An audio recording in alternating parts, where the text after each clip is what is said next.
All right, what's up guys? I am here with Dr. Yanni in Fort Lauderdale, and I just had my teeth cleaned and it was amazing. Awesome. My dad too. My dad has Parkinson's, as some of you guys know, and he had a mouth that was filled with mercury. Mercury fillings, often called silver fillings. Dr. Yanni is going to explain why that's not as awesome as we may have been led to believe. And just like a couple fun facts, half of all silver fillings are made up of mercury.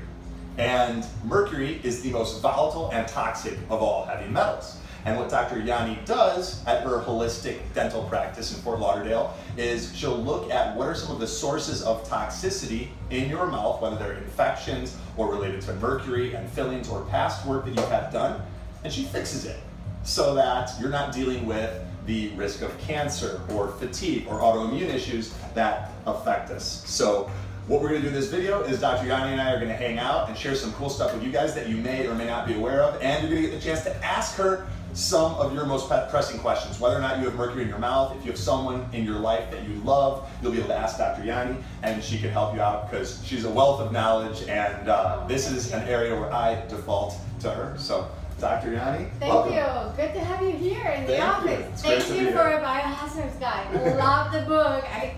I mean, just from screening briefly, I noticed that we share a lot in common in regards to wellness, because our main goal is, help and heal overall our body. And a lot of people are completely unaware that everything and part of the healing starts in the mouth.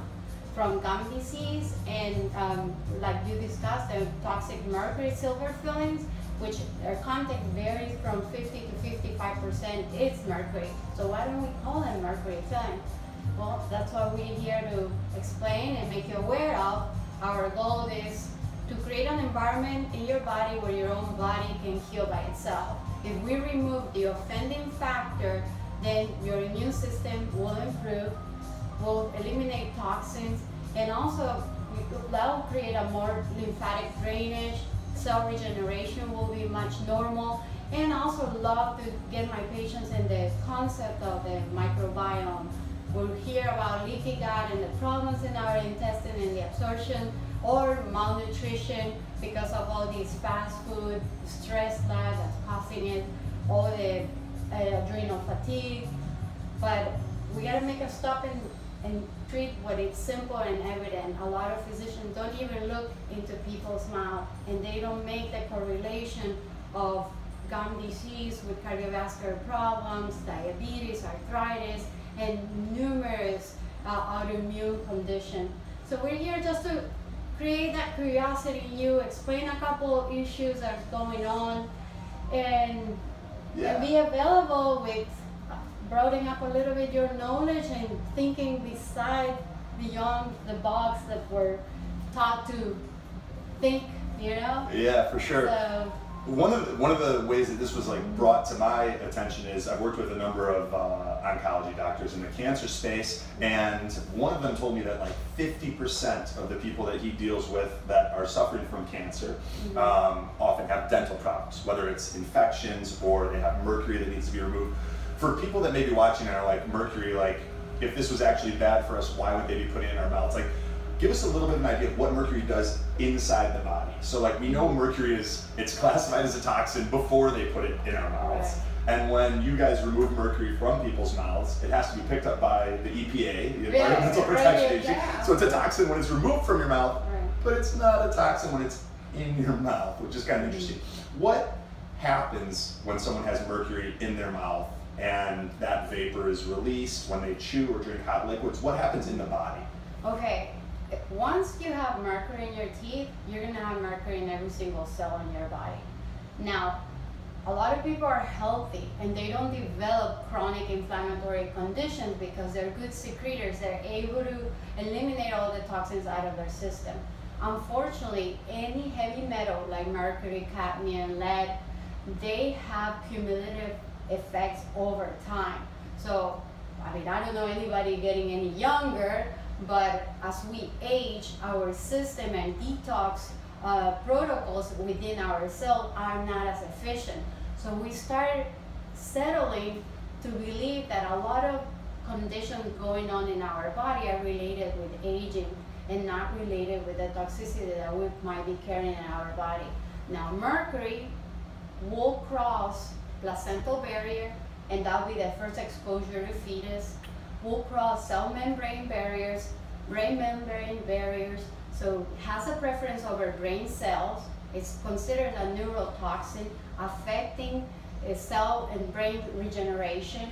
That's what it's linked with Alzheimer's, Parkinson, Lou Gehrig's disease, and several autoimmune conditions as well. So we try to educate patients to create that awareness, because a lot of people are of the belief, oh, if it ain't broken, don't fix it. But when you get to a more advanced age, a lot of things will need to be fixed, and a lot of things will have that cumulative effect of sometimes not being able to be reversed. Also, there's a connection with high blood pressure, because mercury inhibits certain enzymes regulating blood pressure, and this is the first thing that I see on patients where blood pressure is not very well regulated. I make them aware of considering removing the mercury fillings as part of creating a better environment in their cells. I mean, there's a study, I don't know if you're aware, this study was very famous and was the landmark why mercury fillings are so toxic. Sheep was implanted with 10 fillings. Sheep? Yep, sheep. Okay. Thank you for correcting the statement. 30 days later, she was pregnant. 30 days later, they noticed that the distribution of the mercury that was put in her mouth was seen in the brain, in the stomach, in the kidneys, and also in the pancreas. They noticed the fetus was also toxic. They were able to trace mercury in the fetus. And so this is one of the main studies that shows the toxicity level of mercury fillings. That's huge. Yeah, that's a huge point. And I've actually heard that people who have 8 fillings have roughly twice the levels of toxic heavy metals, mostly mercury, in their tissue compared to other people. Yeah, and the preference also goes on the kidneys. Kidneys regulate blood pressure. Yeah. So I just want to make patients aware of that, because a lot of people won't even find the answer of other conditions on what's in their mouth. Now, another effect that we have every time you're going to eat or chew, produce heat. Mercury is a liquid metal in room temperature. If you elevate that temperature with any source of heat or friction, there's going to be production of toxic vapors. Which is happening all the time. If you're chewing or drinking coffee, tea. All the time. And they will dissipate through your lungs into the bloodstream. And then you have the preference with the connection with brain cells and the kidney primarily. So this is something that needs to be seriously taken under consideration, because we're treating nowadays the problem with high blood pressure, but we're not targeting where is the cause, where is this toxicity, where is the problem originating. A lot of people are settled to believe, oh, it's genetic, my family had high blood pressure. I mean, I come from a family where we tend to believe, oh, it's genetic high blood pressure. I don't have high blood pressure. Yeah. I don't have mercury fillings now. I had them, and I was a victim of the effect of mercury, not only from the toxicity I would say that it had in my endocrine system, but the level of infertility, I was not able to develop my uterus normally, and I didn't make this connection until mercury were removed when I was in dental school, and then my body started acting normally. Hormonal levels were normalized. Thyroid, I had thyroid issues my entire life, not knowing that mercury was one of the offending factors too. So there's so much connection, because the effect of mercury affects so many different systems. Yeah. We see also the transport of oxygen. Mercury will connect with the receptors of hemoglobin. So hemoglobin are these components that carry oxygen within the cell. That's why one of the side effects of people that have chronic mercury exposure and toxicity is fatigue. They're very tired. They don't have energy. and they're trying to look what's causing. Is that my diabetes, it's heart problem, but they have highly toxic mouth where their immune system is constantly triggered to attack. The other problem that we see is mercury connected to a white blood cell will create a ghost cell where your immune system will start acting in a very irregular way. Like it starts attacking itself? Yeah, and that's the whole purpose of the whole cause of autoimmune condition, because your own body starts attacking your own tissue. Yeah. So mercury acts in so many different levels, so many different systems, that's why the diagnosis of mercury toxicity can be also very complex. Yeah. I mean, we usually... It almost sounds like, I had Lyme disease years ago, and like it's known as like the great imitator, because there's like 200 symptoms of Lyme disease that mimic other diseases. Right.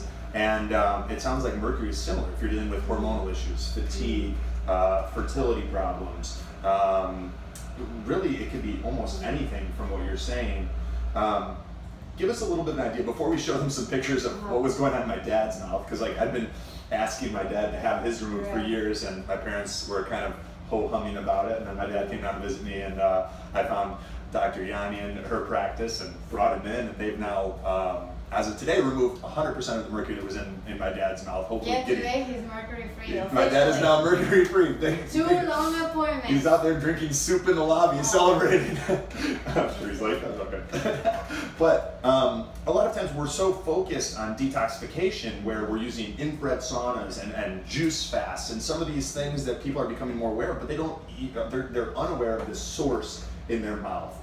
What's the difference? I still encourage though. Yeah. Yeah, of course. Until you make the commitment to get your mercury fillings removed out of your mouth, I'm totally pro detox. Of course, Still detox. It's not going to be as efficient because you still have the main source of mercury in your body leaching out of your teeth every day, every hour.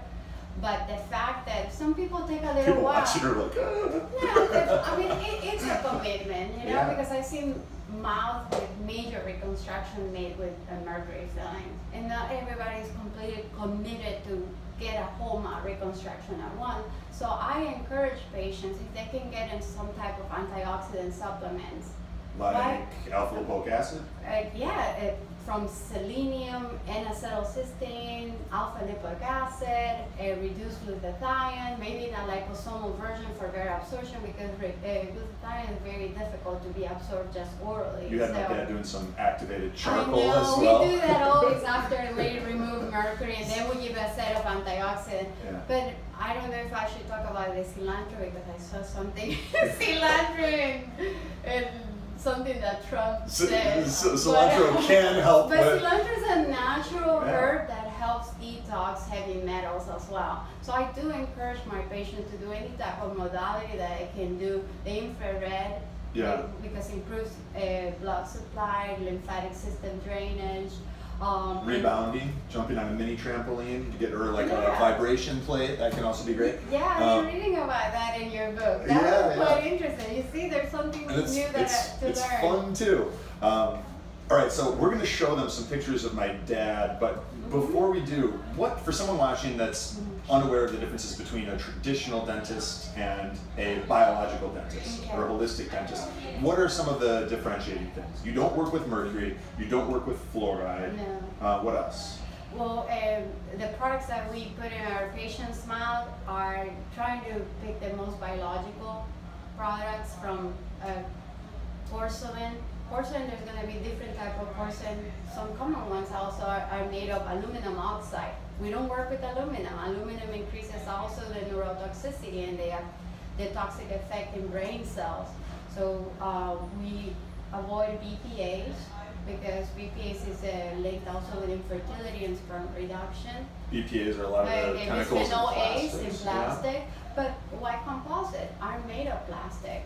And you'll be surprised, because my sister and I, before we made the commitment to be a biological dentist, we have to go through so many materials and discard all of them because dentists provide a lot of toxicity, and we're not trained on the chemistry level of what we offer the patient. We're more trained on what's durable. Mercury is durable. Yeah, mercury fillings can last there 20, 30 years, but at what cost? It's costing you your brain cells. Yeah, just look at my dad. Maybe that was a part of it.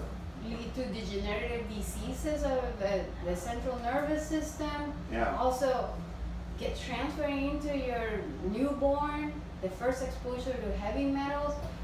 We're enough exposed by environmental toxins. We don't want to put more burden in our body carrying toxic metals that will be affecting our endocrine system, our thyroid system, our kidneys, our brain cells. So it's just creating that awareness. This is not something it's made up, it's science. Biologic dentistry is based on science. I'm a member of the International Academy of Oral Medicine and Toxicology. It's a group of very advocated professionals that do research about the toxicity of materials and the biologic effect that it has on the cell membrane, on the mitochondria, and how to avoid these toxins and materials to not be even taken under consideration as a feasible restorative option in our patient's mouth. So, I mean, this is what brought me passion. I've been practicing dentistry for 20 years, the last 10 years, gearing more to a wellness, a way that how can we get better results on our patient? Yeah. If we put toxic materials, we're gonna get allergic reaction. We're gonna get toxic reactions in our body. This is where biologic dentists are more focused about the long-term response, healing of their patients. And not only, okay, we put this and you're done, now you're functional. You might be functional, but where are they gonna be the long-term effect of this type of restoration overall in your body? A lot of dentists, and I have this conversation because I go to a lot of dental conventions, although I'm more driven to go to medical conventions.